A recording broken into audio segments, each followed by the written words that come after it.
오늘도 우리 사는 이야기 찾아주셔서 감사합니다. 사연자분이 보내주신 이야기 시작해볼게요. 저는 어렸을 때부터 불행하게 살아왔습니다. 잦은 사업 실패로 빚만 잔뜩 지고 술만 마시면 때리는 아버지. 그런 아버지에게 제대로 대들지도 못하는 메마른 엄마. 엄마는 그런 엄마를 보며 제가 울 때마다 다 괜찮다고 항상 미소 지었지만 전 그런 엄마가 싫고 답답하고 화가 났었어요. 사실은 그런 엄마보다 이런 상황에 아무것도 할 수 없는 저에게 화가 났던 것이고 이 상황에서 벗어나는 방법은 대학뿐이라고 항상 생각했습니다. 그렇게 상황을 벗어나기 위해 밤낮으로 노력하던 저는 결국 원하던 대학에 합격할 수 있었고 집을 떠나 대학교 기숙사에서 생활하게 되었죠. 남아있는 엄마가 걱정되긴 했지만 저는 집을 떠나 생활할 수 있는 것만으로도 너무 기뻤습니다. 부푼 마음으로 시작한 대학생활. 저는 학비를 벌기 위해 알바와 학업을 병행하면서 체력적으로 많이 힘들었지만 집에서 벗어났다는 사실만으로 그 고통을 다 이겨낼 수 있을 정도였어요. 그 정도로 저에게는 집에서 있던 시간들이 지옥 같았죠. 그렇게 대학생활을 막 시작했을 때쯤 한 남자를 만났습니다. 처음 만난 건 강의실 앞이었죠. 제가 강의실에서 나오던 중 그 남자와 부딪혔고 그 남자가 들고 있던 커피가 제 옷에 쏟아져 버렸어요. 그 남자는 저에게 너무 미안하다며 연락처를 물어봤고 그 계기로 우리들은 유명한 캠퍼스 커플이 되었습니다.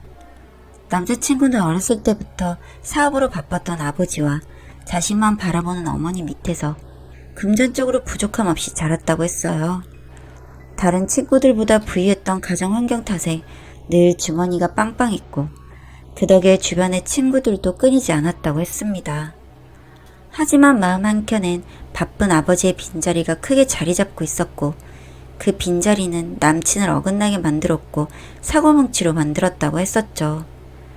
그렇게 남친은 하루가 멀다 하고 사고를 치기 일쑤였다고 했습니다.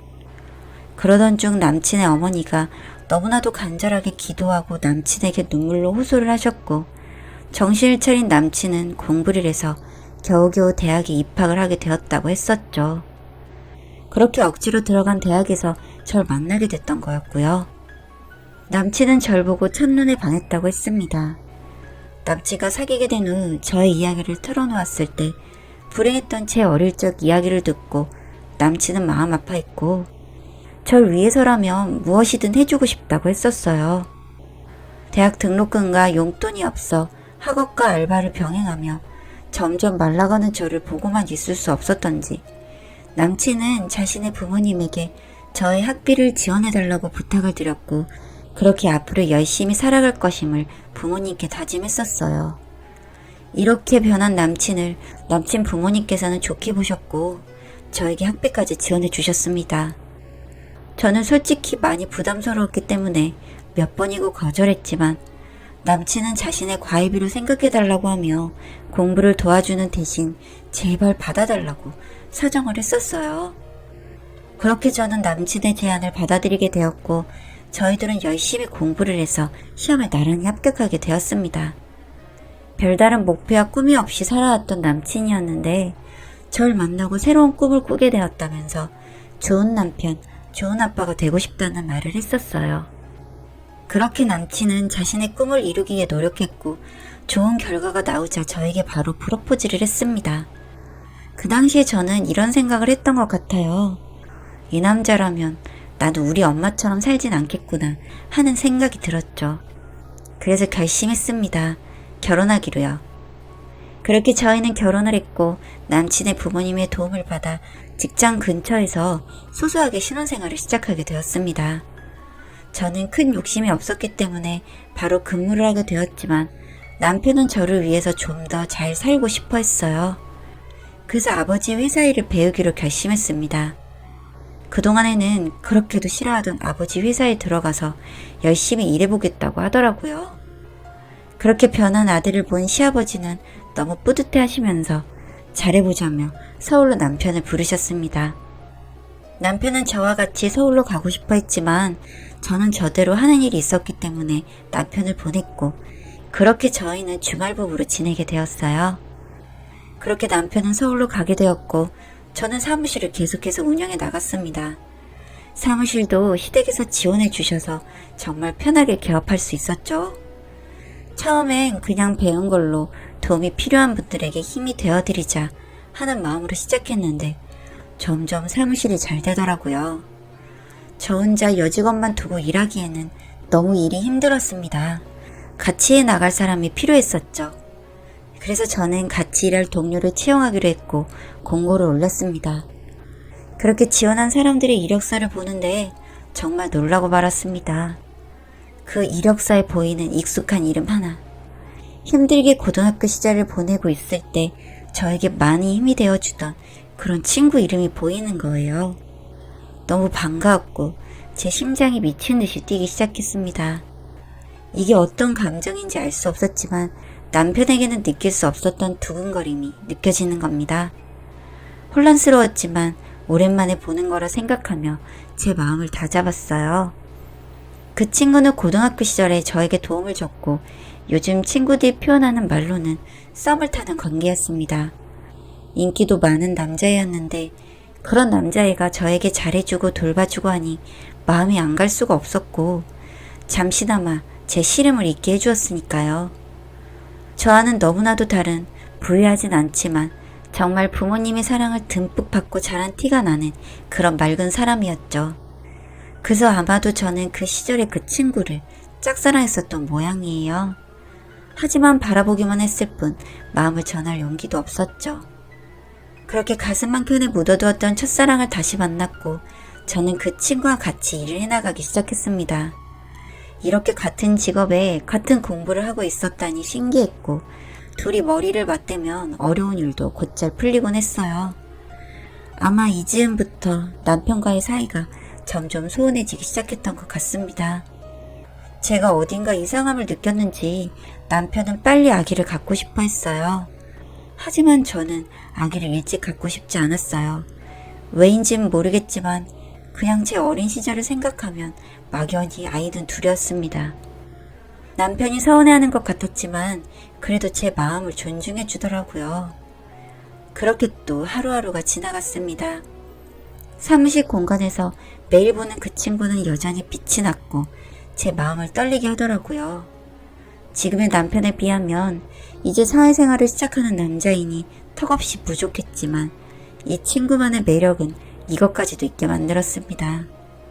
그러던 어느 날 사건 하나를 정말 잘 해결해서 같이 축하의 의미로 저녁 식사를 하게 되었습니다. 그렇게 술도 한잔했죠. 그날에 그 친구가 저에게 고백을 하더라고요. 고등학교 때부터 저를 많이 좋아했다고요. 그런데 제가 관심 없어 보여서 포기했었는데 그 이후로도 첫사랑이었던 제가 많이 보고 싶었다고요. 술이 한 잔씩 들어가서였을까요? 저는 그 마음이 싫지가 않았습니다. 그렇게 그날 이후로 저희들은 더욱 친밀해졌고 서로의 마음을 표현하게 되었습니다. 네, 잘못된 짓인 걸 알았지만 저희들은 사랑을 시작하게 되었어요. 그렇게 남편과 주말 부부로 지낸 지도 1년이 다 되어갈 때쯤 남편은 회사 일정이 너무 바빠져서 일주일에 한 번 오던 것도 힘들어 3주 만에 한 번씩 오곤 했었습니다. 차라리 그게 더 좋다고 전 생각했어요. 이렇게는 도저히 안 되겠다 생각이 들 때쯤 남편이 신혼집으로 왔습니다. 같이 저녁을 먹고 나서 이야기를 했어요. 남편은 몸이 멀어지니 마음도 멀어지는 거 아니지? 라며 저에게 물었고 저는 준비해 놓은 서류를 내밀었습니다. 남편은 너무 놀란 표정으로 절 보더라고요. 장난치지 말라면서 절 보며 웃다가 이게 진심이라는 것을 알고 황당해 하더군요. 대체 이유가 뭐냐고 말을 하라고 하는 남편에게 다른 남자가 생겼다고 말했습니다. 그랬더니 잠깐의 바람이면 자신은 상관이 없다면서 너무 혼자 외롭게 둬서 미안하다며 이제 같이 살자고 하더군요. 자기가 앞으로 더 잘하겠다고요. 울면서 말하는 남편에게 잔인하지만 말할 수밖에 없었습니다. 제 뱃속에는 아이가 자라고 있었거든요. 그 말을 들은 남편은 충격으로 말을 잃은 것 같았습니다. 몇 대 맞을 각오로 말했던 제가 무안해질 정도로 허탈한 웃음을 보이며 그 뱃속의 아이까지도 자신이 키우겠다고 하더군요. 정말 미쳤냐고. 그런 일 없으며 아이는 아이 아빠가 키우게 될 거라고 하고 이혼 서류에 사인을 하라고 말했습니다. 이 바보 같은 남자는 그게 제 소원이라며 그렇게 해준다고 하더군요. 이런 일을 예상하고 한 것은 아니었지만 신혼집과 사무실은 모두 제 명의로 되어 있었습니다. 이것까지 받을 수는 없으니 절차 밟아서 돌려놓겠다 했는데 남편은 그냥 됐다며 위자료로 가져가라고 하더군요. 지금 생각해보니 참 바보 같은 남자였습니다. 그렇게 그 남자는 신혼집에서 자신의 짐을 빼서 나가더라고요. 이후 시부모님께 전화가 왔습니다. 온갖 욕설을 들었고 저는 당연히 들어야 할 것이라 생각하며 들었어요. 쫓아와서 때린다고 해도 맞아야겠다고 생각하고 있었는데 전화기 너머로 남편의 목소리가 들리더라고요. 절 그냥 내버려두라고요. 그렇게 그게 마지막이었습니다. 전 이혼 후에 그 친구와 결혼을 했어요. 행복할 일만 있을 줄 알았습니다. 하지만 그 이후로 저는 다시 죽고 싶어졌습니다. 제가 다른 남자의 아내였다는 것이 생각해보니 싫었는지 그걸 핑계 삼아 술만 마시면 저를 때리더군요. 그렇게 아이도 잃었습니다. 참 우습죠? 저희 엄마처럼 정말 살기 싫었는데 그렇게 제가 살고 있더군요. 그렇게 저는 또 한 번의 이혼을 했습니다. 절 정말 사랑해 주었던 사람을 배신한 대가를 톡톡히 치르고 말이죠. 아마도 저는 평생을 후회하며 살게 되겠죠.